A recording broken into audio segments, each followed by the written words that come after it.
Hey folks, welcome back. Chris here in Las Vegas, Nevada. Viva Las Vegas, as Elvis once said.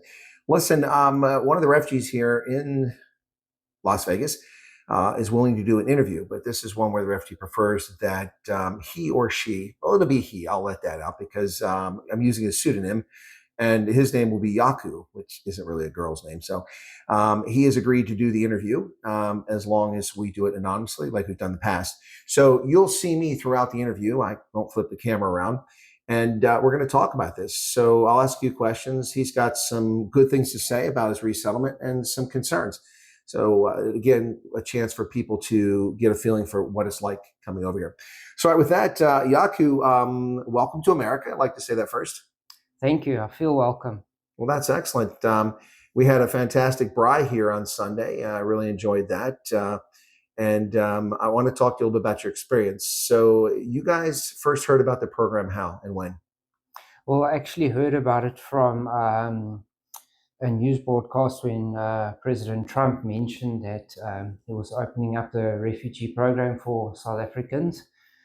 And then I sent a PRM email. So you started from the very beginning then? Yes. Was it immediately, or did you wait a little bit before you sent it?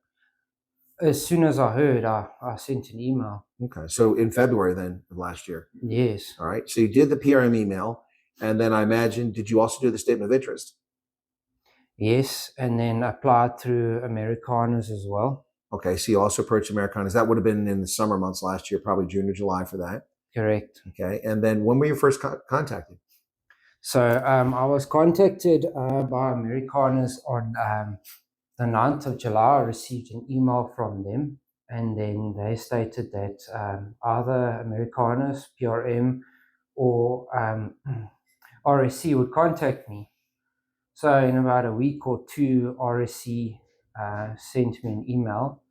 Well, that was pretty fast. It was, and stated, that I will be contacted by RSC, and within about 2 weeks, RSC phoned me just to confirm my information, and then you gave them an ID, which was provided in the email, caller ID, and then stated that I must be in Pretoria on the 29th of September, 29th of September, for the first interview. Then the medical was the following day, and then well, that worked out pretty well. You were able to stay there and do the interview and the medicals, because a lot of people were forced to go do the interview, then come back later on for the medical, which was very frustrating logistically. Everything was done in 3 days. Oh, that's impressive. Okay. So those 3 days, and then when did you get notified you'd be coming over? So I received the approval letter 7 days after that. Wow, this was a lickety-split sort of thing. We hear these long stories, but yours went pretty smoothly. Everything went very, very smoothly. Okay, so by October, you knew that you were approved, but then the government was closed down, so you knew you weren't going to fly. So how long did you wait before you got those ticket information? Well, we waited quite a while, and then we started hearing about people flying, and we started stressing and getting worried. Then I received, let me just have a look here. I did write it down. So you didn't have a ticket already, but you did fall victim to the government shutdown, even though you didn't have a ticket. Because we have a lot of people who were issued tickets and then the flights were canceled and they're still waiting to come over. So correct. We didn't have a ticket yet. Okay. So then on the 5th of January, got an email at 8:30 at night. Opened it, I was like, wow, I was shocked. I was like, wow, so late at night, you don't expect it. And then well, remember that if it's coming from the States, they're 6 or 7 hours behind. So correct. Yeah. And then I saw that it said Las Vegas, and we were just happy to get out and happy to be in a safe country and a free country. And then I couldn't sleep that night. I can imagine. Probably all wound up. For sure, definitely. And then my wife looked online and she said, no, man, dis mooi daar. She looked and she said, no, she's happy. We've got family that's out in Texas, and we asked to go there, but we got placed in Vegas. But I mean, that's all right, Mm-hmm.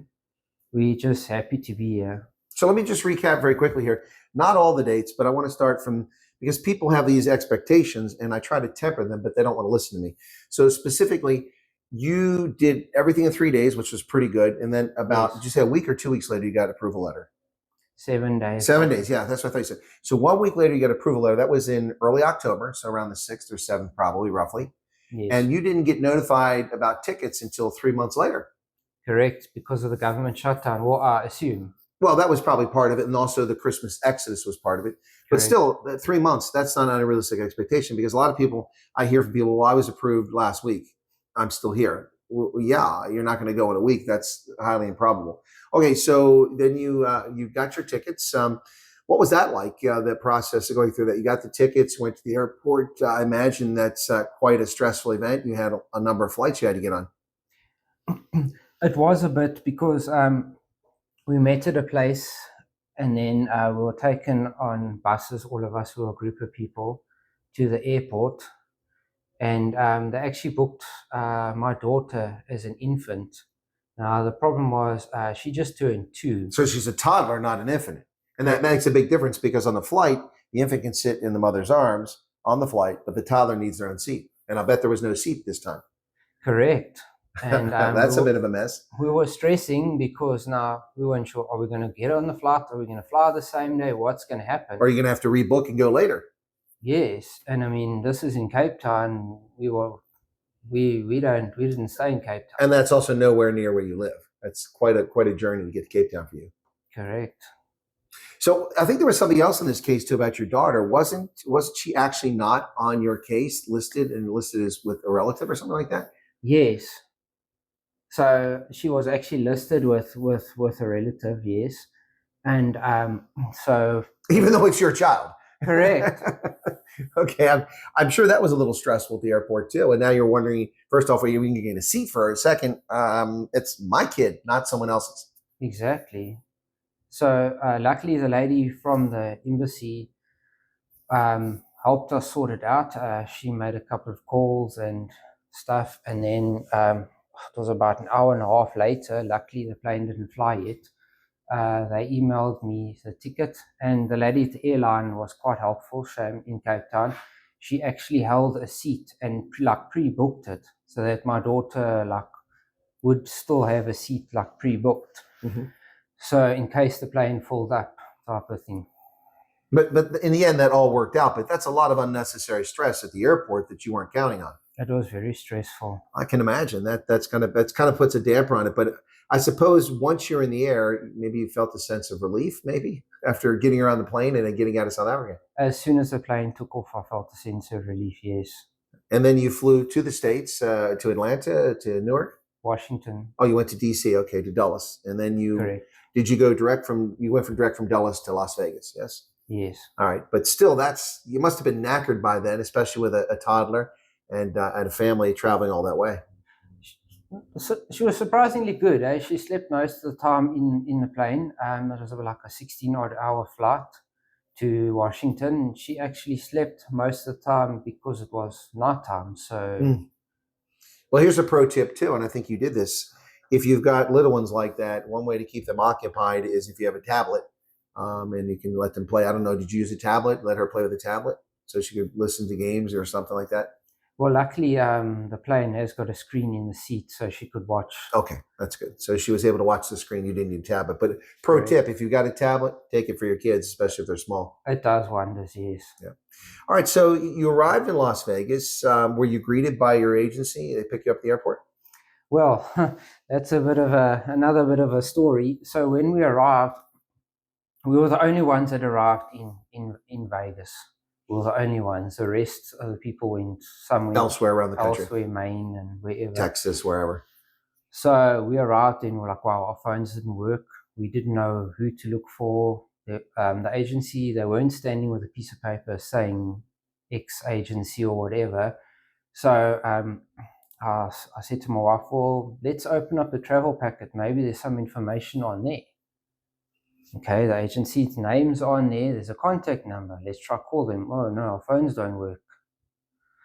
So that was another story. So there was an emergency phone. We used that. And we got hold of the agency.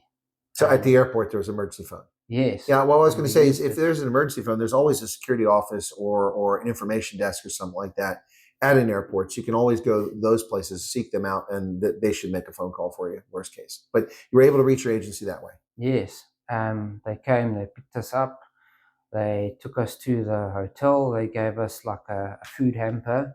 So we had food. We spent about a week in the hotel.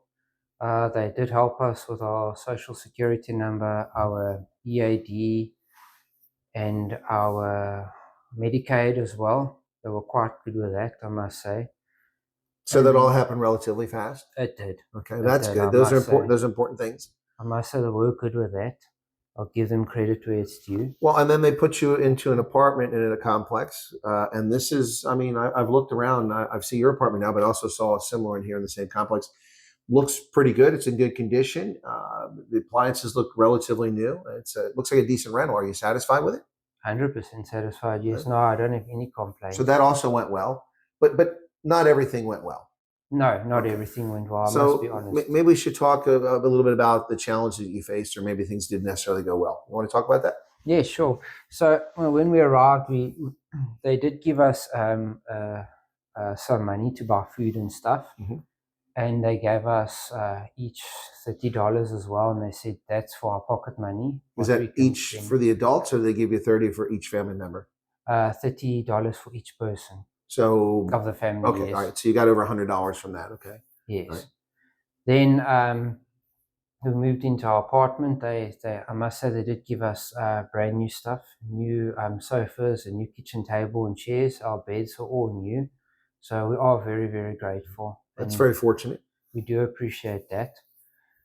And that was all like the first month. Everything went well. Everything was nice. When it came to also applying for SNAP, we had an issue. We denied SNAP. They said it's the new rules. We have to have a green card.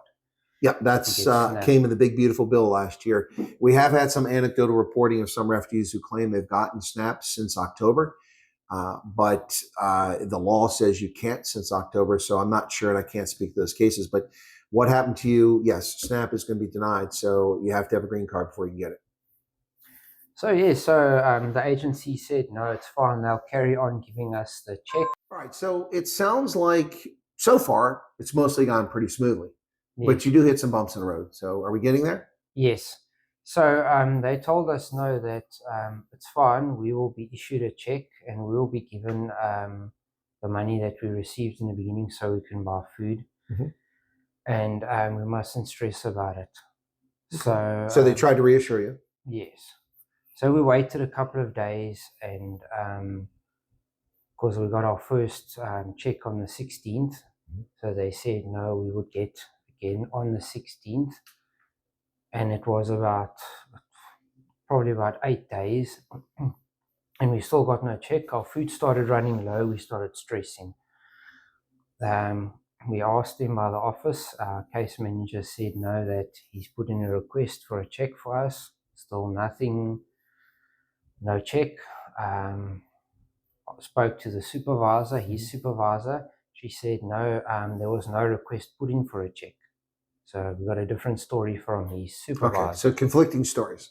Correct. Case officer said they put it in, and the supervisor said no, we don't have a request. Correct. Okay. So then I thought, okay, well, I'm having no luck with the case manager. I'm having no luck with the supervisor. I got hold of the director. I spoke to him. I said to him, look, sir, we've requested a check so that we could buy food. Our food is running low. I've got a wife and kids here at home. What is a guy to do, Can I please come and see you and we can get this ironed out? So I saw him at 4 PM and we were issued the check. It was sorted out, cashed the check. But that was because of the direct intervention of the director then? Yes. So you had to actually go to the director because it was, okay, got it. Correct. I went to the supervisor first because I had no joy with the case manager, and then I went to the director. And that was ironed out, but it was like 10 days later, a couple of days later. You were on the verge of running out of food at that stage. Correct. So we were a bit stressed about that. Then came month end, our rent wasn't paid.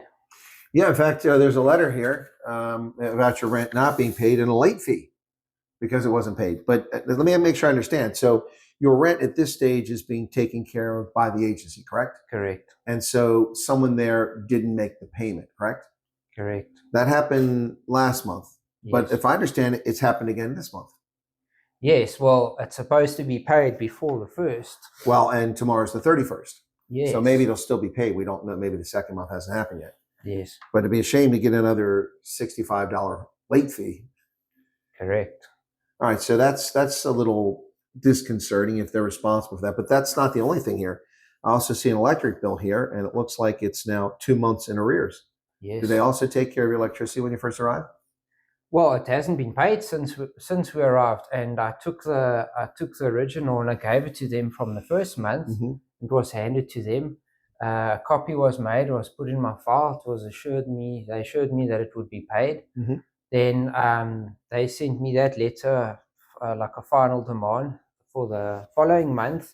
So it's 2 months that haven't been paid. Yeah, this is due tomorrow. It says the balance is due tomorrow. And it still hasn't been paid. I sent him an email, and that was about 5-6 days ago. Now, do you have an account where you can log into your electric account and see what the usage and the bills being paid? I do.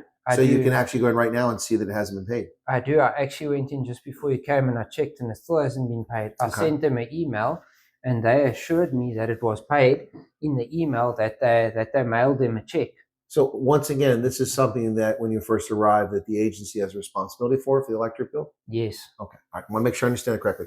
Well, that's a bit disconcerting. I mean, can I mention what this letter is? I didn't say it, but can I mention it? Yes, you may. Okay. So what this letter is, the one where he has a late payment, it's a 7-day eviction notice to pay rent or quit. Yeah. And this looks like a legal notice. It says Las Vegas Justice Court. So, wow. You have 7 judicial days after March 6th to act. Well, we're past March 6th. So that's a bit disconcerting. I don't know what the law is in Nevada when it comes to renters' rights, but it seems to me like a pretty quick eviction notice after just a few days of rent not being paid. But then I'm not a lawyer. I'm not Nicklin, which is one of the famous lawyers out here. And I don't know how the law is, but I'm sure that's a bit disconcerting. You just arrived, you got a lovely apartment, and then you get this because of administrative error. Yes. Well, that's a little disappointing. Is this something you've taken up with the director as well? Yes, I did. I did speak to him about it, and I said, look, because you talked to him about the food, and now so that's the rent. So you did speak to the director about this. And what was he saying? And he did apologize to me, and he assured me that it would never happen again. But now come to him with another problem with electric bill, and well, it's happened again, but with something else. What else could is there? Do you have natural gas? Is that going to be a problem too? I don't think you have natural gas here. No. So I actually spoke to the director today, and he told me about a couple of different refugees rent weren't paid. It wasn't just yours. Yes. And he assured me that they looked into it, and it was a question of an administrative error. And then he checked back the next day, and they still hadn't been paid. So then apparently, I think he kind of called people on the carpet, but it sounds like yours still hasn't been paid since then. So we'll have to reach out to him and see what's going on. All right. Well, that's a little bit concerning. So anything else that's been a problem since you arrived? No. It's just the electric bill, the food money, which was an issue, and then obviously getting that eviction notice. Yeah, that's a bit startling.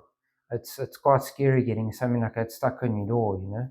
Yeah, that would be very disconcerting. I could certainly empathize with you. I've never had something like that happen to me, but that would be very, very concerning. And especially you're not from here, you're new to the area, you're still in a stage where you're just looking for work and trying to get something that helps pay the bills. That's got to be very concerning. Well, let me ask you this question. Do you have any regrets for coming over and bringing your family to the States? No, not at all. Okay. What's the best thing, certainly not the eviction notice or the electric bill, but what's the best thing about your experience here so far? Well, we've met a couple of people that have immigrated here in the early and late 90s. We had a get-together the other day. These are South Africans? South Africans, yes. And, very kind, caring people. We've also met some very kind, caring American people. And I must say that we've had a pleasant experience with people. Yeah, it's actually nice to walk around and actually get treated equally by everybody of all races and all color. It's actually a shock to me because You're just not accustomed to that. exactly. Well, that's good to hear. I mean, I'm glad to hear that. And Las Vegas is a very diverse community. I mean, there's lots of Hispanics here, lots of Anglos, as we use that term instead of white people, but Yes. lots of Anglos. And also, you've got a diverse mix of people from around the world. And of course, if you're on the Strip, which you visited previously, you'll see all kinds of people because it draws visitors from around the world. But the community is largely Anglo and Hispanic, but there are Black folks here too. And I've also seen around here some people from other countries, obviously refugees that arrived before you guys did. Yes. So it's good to see that people are polite and friendly. How are you dealing with the heat? I'm not used to it. And there is zero humidity, so the sinus is a bit of a problem, but I've got a humidifier. A lovely lady donated us a humidifier as well, so we're very grateful. It does help. That's very good. All right, so let's see. So we've talked about a few problems. We also talked about the things that went well, but it doesn't sound like you're angry, disgruntled with your agency. You're just a little disappointed that this actually happened, and hopefully they'll resolve this. Correct, yes. Okay. So before we talked, we chatted just before this interview, and Yaku wanted to assure me that he wasn't necessarily here to complain. He just wanted to share his experiences, and he wanted people to hear the good and the bad, because not everything's perfect. Life isn't perfect. There's humans. People make mistakes. So hopefully these things get sorted out for him. What about what are your kids in school already? Yes. Yes, my son is in school. We had a little bit of a issue in the beginning. They placed him in the wrong school. We saw the family support center, and the lady there, she sorted it out the same day. Shame, she gave him like they gave a bag with clothes and stuff and body wash and nice decent clothes. So my son could go to school looking great. That's Got him awesome. in the correct school. The school arranged. He got the bus sorted out. I think it was within the second or third day. The bus comes here right to our complex, picks him up right by the gate, and then drops him off right there. Obviously, we have to be there to get him and to take him to school. To show the bus driver, be there with him, make sure he gets on, and then obviously gets off the bus. So your son's in primary school or middle school? He's in middle school. He's in grade 4. Well, that'd be primary school. Primary School. Yeah. So that's probably good for you, Yaku, because I spent some time chatting with him yesterday. He has this obsession with motorcycles, Kawasaki's in particular. And I got to say that when he gets around the age of 16, you're going to have to watch that. We were riding around the streets here, and he's talking about it. Told what the speed limit. He goes, "Well, I'm going to go 160 kilometers." I'm like, yeah, once." And I said, "Then the police will get you." He said, "Nah, the police won't get me." I said, "Oh yeah, they may miss you, but they'll set up a roadblock for the next time." So I mean, you've got a few years before that becomes a big concern. But I'm just going to offer a little advice, Yaku. Keep an eye on that young man because he has a need for speed. It sounds like. No, for sure. And he's just turned 10 the other day too, so he's got 6 years to go. Yeah, so that's 6 years to get established. Maybe he'll forget about that by then, but he certainly loves those motorbikes. What's daily life like for you right now? I mean, are you looking for work right now? Are you it sounds like the family is settled already. Yes, no, we are settled. I'm doing voluntary work at Goodwill and at least building up a reference here, and I have been for some interviews, and I am currently looking for a job at the moment, yes. How are the interviews going? Are you comfortable? Is it a different kind of process than you're accustomed to in South Africa? Well, first off, they're not going to tell you can't have a job because you're white, right? No. I'm sorry. I let the cat out of the bag. Yaku is a white South African. Sorry. We'll let you know. Just joking. So I mean, but the interviews, what are those like for you? No, they have been good, I must say. There is obviously a lot of competitions, and the resume is completely different to how it's done in South Africa. It's got to be one page, it can't be too long.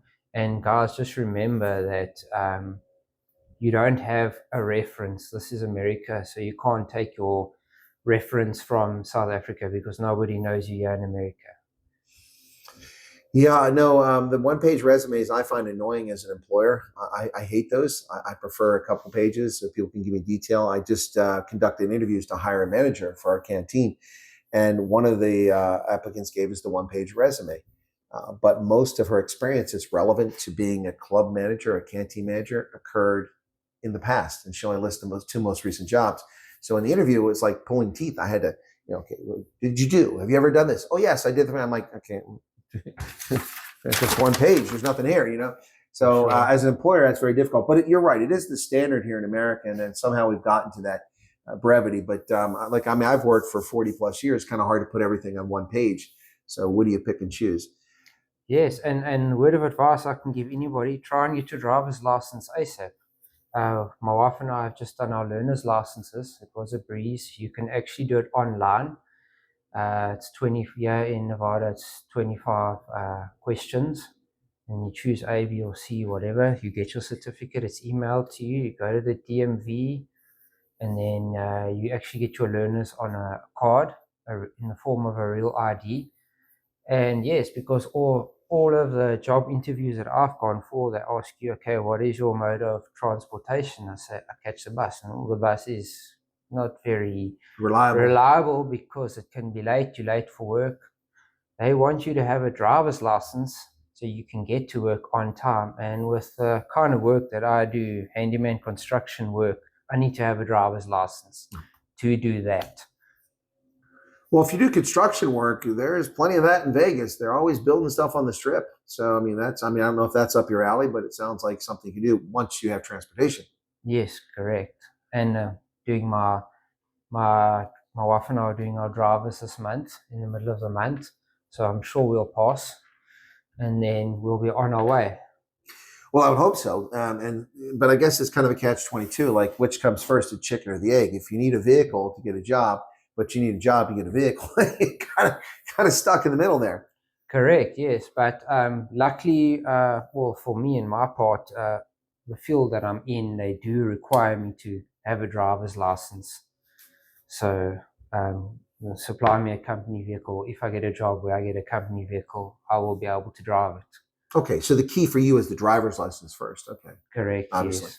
Well, it sounds like you're close there. The only challenges at the moment seem to be sorting out these late payments for your rent and your utilities from the agency. And like I said, I spoke with the director, and I'll reach out to him again and see if he's looking into your case specifically and see what's going on. So with that, what about, is there any advice you can offer to South Africans about this program? Because, I asked because last night I was told by one of my viewers that they met an older gentleman in his 60s. I don't think that's old, by the way, but an older gentleman in his 60s who said, not that I resemble it, I'm 59 again this year, but an older gentleman in his late 60s, I think, who wanted to apply for the program, but he understood that only 96 South Africans had come over here since it started, and that half of them have returned to South Africa. That's a lie. Of course, that's a lie. Through February 28th, we know that 3,490 or thereabouts South Africans have come over since May 12th of last year. And let me just go through my data banks here and just, the number of refugees who've gone home is 0. Nobody's gone home. So any advice or recommendations you give to people about whether they should do the program or what to expect, to be realistic perhaps, and then, just any advice you want to give folks before we wrap up. The floor is yours, Yaku. Thank you. There's no textbook to this program. Everybody's case is different. I've seen it. I've personally experienced that. You can wait a month. You can go within a month. You can leave within 2 months, 3 months, or 4 months, or 5 months. In actual fact, so you get people that's complaining, I've been waiting for a month. I've been waiting 2 months. Guys, it's not all the same with everybody. Everybody's case is different. Different factors can play different roles. So the program is not just for farmers, not just for whites, like the Colonel's been saying. It's for racial minorities, and you've even seen a couple of black people come over as well. So trust the process, apply, and all you can do is wait. And my advice is, don't listen to the noise. Don't listen to News 24 and all that nonsense on South African media. Watch the Colonel's show and follow his show, like he's been saying, and you'll get the truth from him and his honest opinion.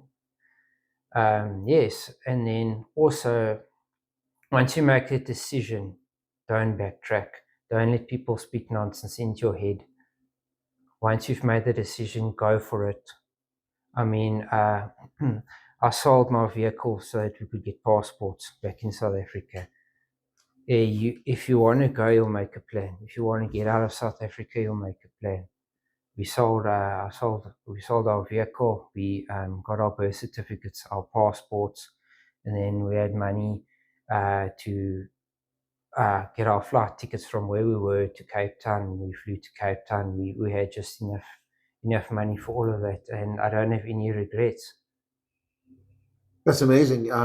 So, because last year when this first came up, I had a lot of people coming in the program and moaning that they didn't have passports, and it's not fair that they need passports. And I said, well, fair or not, it's life. You don't need a passport to be a refugee, but you do need a passport to exit South Africa because Home Affairs isn't going to let you leave without that passport. Obviously, you took that to heart and made some tough decisions, and at least you got enough to carry you through so you could get to where you needed to, and you got over here. Correct, yes. And guys, immigrating costs much more than going through the refugee, and it takes much longer. If you want to complain about how long the program's taking, try immigrating and see how long that takes. That's a good point. A lot of people lose sight of that, and we're talking about thousands and thousands of dollars at a minimum if you're even successful with the immigration. So I just have a quick question for you. Did you watch my program? It sounds like you did. Yes, from the get-go. From the get-go of the refugee program? Yes. Okay. So, but you didn't know about my program before that? No. Okay. Wow. Okay. Well, a lot of people found the program. So I appreciate your viewership. Thanks for watching it. And also thank you for the kind words and encouraging people to watch my program. That's very kind of you. Thank you. You're very welcome. So with that, folks, from Las Vegas, with my guest, Yaku, who appears off camera, I want to thank you all. Be sure to hit the like button. Feel free to leave a comment behind. And I want to wish Yaku and his family the best of success here in Nevada. And if they stay here, although it's a nice place to stay, if they move somewhere else long term, wherever they go, or if they stay here, I hope that they're very successful in America. And I think that Yaku can probably agree with this statement. I'm going to say it. If you come to America and you're not successful, well, that's probably on you, because this is a land of opportunity. You won't be judged for your ethnic origin, your skin color. You'll have a fair opportunity to compete for a job, compete for a place to live, compete for whatever you need in America, but life's a competition. Does that sound like a fair statement, Yaku? Yes, 100%. All right, there you have it. All right, folks, God bless. Take care. We'll catch you next time right here on Chris Wyatt Reports. Cheers.